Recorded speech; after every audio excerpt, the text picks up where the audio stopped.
that is heavy. Having a husband or having a wife is something that is very heavy for a noble individual, but it is something that is very light for a common person. Some people, if they hear me say this, then they will be surprised and they will say that the world will come to an end if people do not get married.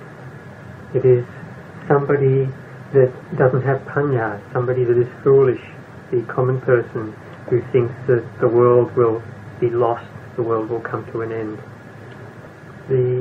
In truth, the world is very, very extensive. The world is endless for someone that has suffering, that has dukkha, that lives and sleeps, that wakes and stands and walks and goes and comes with dukkha, that is someone that has dukkha all the time. The noble individual does not understand in this way. He understands that there is no need to build up anything at all, and there is no need to build up something that is heavy. Once one is born as a human being, then one simply goes ahead and does one's work according to one's duty, and doesn't build heavy things. The noble individual lives with awareness, he lives with knowing, sati and panya. He lives with knowing clearly and knowing really. So he lives with not troubling himself and not troubling others. It is because he can do this because he has destroyed anger, delusion and greed, and he has destroyed defilements and craving and attachment and action. He lives with normality. He lives with normality through the body, through the speech and through the mind. This normality looks after, it takes care of each person. It is not that the person observes sila, which is normality, usually translated as ethics or morality. It is not that the person takes care of the normality, but the normality takes care of the person. So the person taking care of observing sila and sila observing the person are two different things. The common person is afraid of going wrong, of doing the wrong thing. The noble individual, he does not have to bother about observing any rules or principles.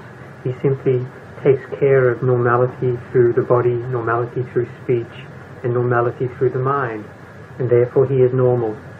Whenever the body, speech, or the mind, think something abnormal, something that goes against normality, then he knows it immediately. He knows the deception of it, and he can protect himself from it, and he can cure himself from it, so he can defeat it.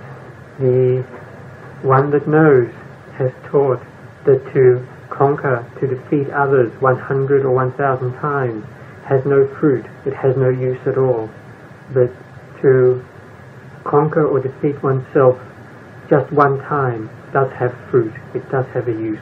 The conquering or defeating of oneself, the conquering of oneself, means that one has sati and one has panya, and whenever thought arises, one sees it and knows it, one sees it clearly, one knows it clearly, and if it is thinking abnormally, then we do not follow that thought, we do not follow the mental objects, and this means that we can conquer ourselves. We see and know clearly, we know in time, and we can cure ourselves of abnormality. You may have heard that sila, traditionally translated as morality, but which I understand to be normality, that sila is the tool for destroying the crude kilesa, that samadhi is the tool for destroying the median kilesa, and that panya is the tool for destroying the subtle kilesa. The crude kilesa is anger, delusion and greed. It is defilement, craving and attachment.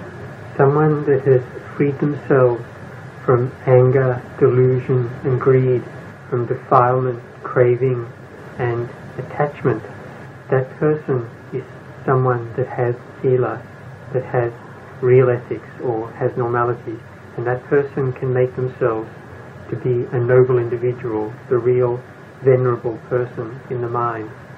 So now please listen well, please listen carefully. If you do not listen carefully, then you will not understand. I will speak about calmness. It is said that samadhi is the tool for getting rid of or destroying the median defilement, the median kilesa. When we talk of the median kilesa, some people understand this, but some people still do not understand. The median kilesa is doing good and speaking good, and it's being attached to rules or ethics, to morality, and being attached to making merit, to doing good things. This attachment to goodness is the median kilesa. And also the person that sits still and makes the mind calm and is therefore not aware of themselves, this is also the median kilesa, because it is not knowing. The Buddha teaches us of avijja, which means not really knowing. Avijja is Pali language, the language of the scriptures. And when we translate it into our own language, we see that avijja means to not know really, to not really know. Vijja, knowledge, means to know. So, with respect to the defilements that are subtle, we have to depend upon jnana panya, the knowledge that comes from the awareness knowing. So the Buddha teaches us to know the normality of the body, the normality of speech and the normality of mind, and that this is the real calmness, so that we do not have to set about specially trying to make ourselves calm by sitting and not being aware of oneself. Right now, as you are listening to me speak, right now your mind is normal, isn't it? Right now your mind has no greed, it has no hatred, it has no attachment, no attraction to anything. Right now your mind is impartial or neutral. This is called upekkha, and it is there already, so there is no need for you to do anything. Right now your mind is beyond suffering and beyond happiness. This is called the calmness of sati, of panya, the calmness of seeing clearly. So therefore calmness, tranquility or peacefulness, this calmness has two kinds. So the first kind is the calmness of the person that doesn't know, and the second kind is the calmness of the person that knows. So the calmness of the person that doesn't know is a calmness that this person must build. He must create this calmness. The calmness of one that knows is a calmness that doesn't have to be built. It doesn't have to be created. One doesn't have to do anything, since that calmness is already there, and it is simply a matter of seeing the nature of the body and seeing the nature of the life, seeing the nature of the mind. And when we see this, we know this calmness. So now I will speak on about the characteristic of arising and cessation.